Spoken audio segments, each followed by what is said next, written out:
Welcome back. I'm Amy with Mountain TV, here with Blair from the town of Frisco. Welcome here and glad to have you here. Yeah, thank you very much. Sure. And so more specifically, you're with the Historic Park and Museum. So what do you have going on these days? Yeah, so we are just wrapping up on our new exhibit that's opening. That will be open this Saturday. We're going to have a little reception from 4 to 6, but mainly that exhibit is a whole rehaul of the upstairs of the Frank and Annie Ruth house, focusing on the all-female board in the year 1916.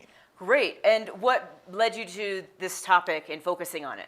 So we had always heard the story of a female mayor and a female town council before the rest of the country had passed women's suffrage, but there had never been a deep dive into the individual lives of all the women that were on the board, so this was kind of our first time to really jump into that topic. Great. So I understand there's about 7 women on the board and you focus on those women? Yeah, so we have personal bios of each of them, and we're also kind of looking at, from Colorado statehood leading up to this, the Colorado women's suffrage and the different changing environments that led to an all-female board being elected. How fascinating. That's a great educational opportunity. Yeah. So you'll have mocktails and mud seasons going to be there? Yeah, so Mud Season will be playing some live music at the exhibit opening party from 4 to 6 this Saturday. Okay. And following the 1916 Colorado Prohibition being passed, we're going to have mocktails being served. How appropriate. That's Absolutely. great. Okay, and moving on, I understand you have a new hiking guide. Absolutely, yeah. So the Frisco Historic Park and Museum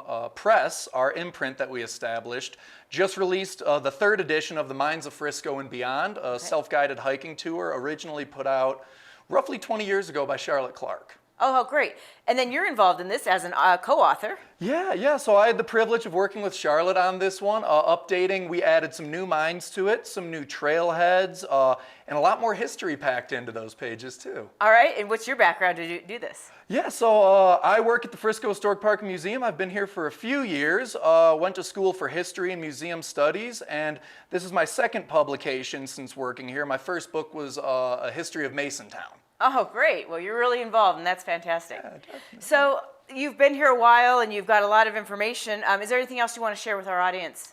Yeah, we're running tours all summer, and those you can find on our website, friscohistoricpark.com.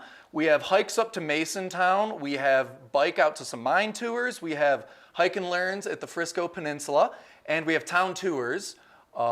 All of them are differing dates, which are available on the websites. Sign up in advance. Then also we have a lot of events going on. Our summer lecture series is happening every Wednesday. Okay. And July 8th will be Frisco History Day, where we're celebrating the 40th anniversary of the museum.